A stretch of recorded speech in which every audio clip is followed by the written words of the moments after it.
video about na naman dito sa Innova na ayaw tumakbo, nagche-check engine pag ginataw. Kaya ito po, gawin na po natin. Dinala po sa atin itong Innovang to, 2018 model. Ayaw daw tumakbo, tapos pag binirit mo, nagche-check engine. Ito po, subukan po natin kung anong problema niya. Pinastart po natin siya. Check po natin. Ayun po, ay revolution natin. Hanggang dyan lang po, kaya low power siya, wala siyang hatak. Kasi po kahit idiin mo todo yung ano niya, hanggang doon lang, hanggang hindi tumataas sa tres. Kaya ito po siya. Pag binirit mo, tama po sila. Pag binirit mo, sinagad mo yung accelerate niya, nagche-check engine po, yan po. Tapos ito po gagawin na natin. Ito po una po gagawin natin dito, kasi pag binirit mo lang po tsaka siya pag-check engine, ibig sabihin po nahihirapan po siya. Yan po, ito po yung sinasabi ko. Kaya nag-check engine po, pag hindi mo hinatak, hindi mag-check engine kasi humihinga pa. Pero pag yan po, puro carbon na po yung throttle niya. Yan po yan po nagpapatunay na kaya ayaw umatak at low speed siya.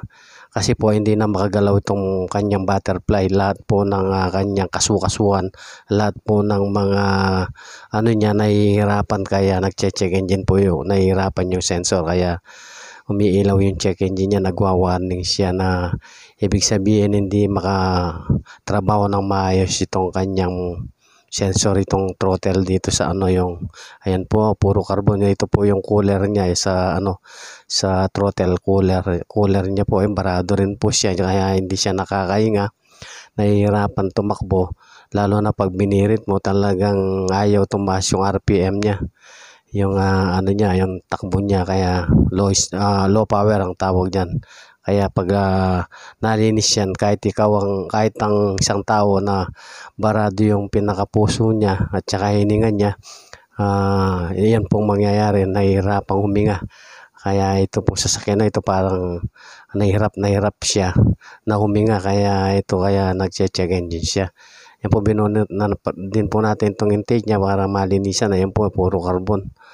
Ayan po yung nagpapatunay na talagang kaya nagche-check engine siya, marumi siya, hindi makahinga, hindi makalarong maayos itong kanyang sensor. Kaya nagwa-warning siya.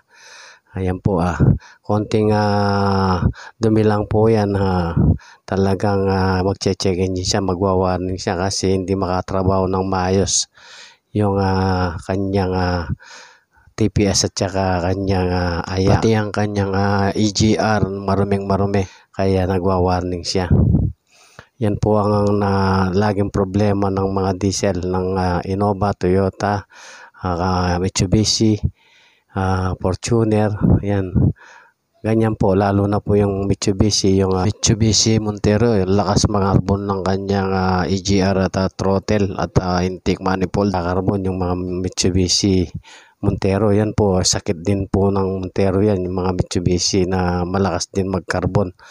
Ito po, kulang sa maintenance po, 5 years na may 6 years na. Kaya ngayon lang pa lang po na buksan daw to. Kaya ito po, nagwa-warning pa lang po yung check engine niya. Kaya pag binirit mo, doon siya nahihirapan, hindi makagalaw ng maayos. Kaya nagwa-warning yung check engine niya dahil dito sa duming to, sa carbon. Kaya pag nalinis to, naginawaan siya, mawawala siguro yan. Wala naman sirang sensor.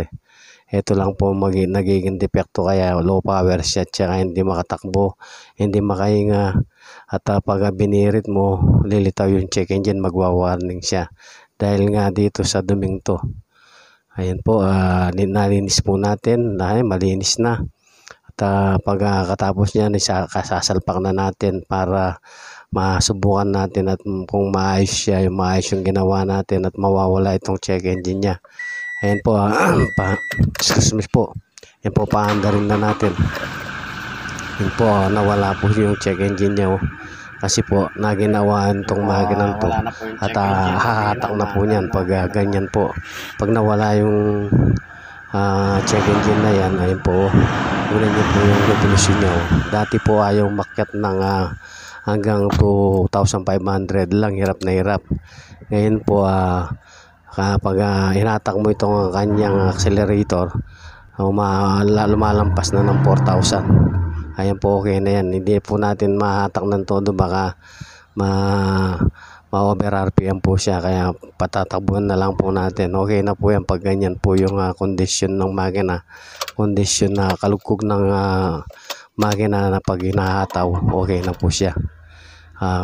Kailangan na lang po na i-road test para kung sakasakali makikita natin kung babalik pa yung kanyang check engine. Yan po, ang lakas na ng pwersa niya, kaya mawawala na yung kanyang low power niya at hindi na iilaw itong kanyang check engine. At sana po meron na naman ako naibigay ng konting sa inyo, konting kaalaman, at may share ko na naman itong konting kaalaman ko, at may idea ang konti para ma-share sa inyo.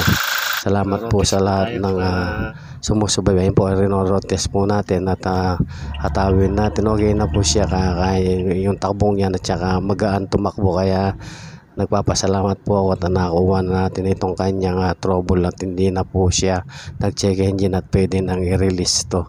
At salamat po sa panonood ng video ko, at shout out po sa lahat ng sumusubaybay sa video ko, at God bless po sa ating lahat. At sana po gabayan tayo lagi ng Panginoon at lagbigyan tayo ng konting kalakasan pa. At ito po, hindi po natin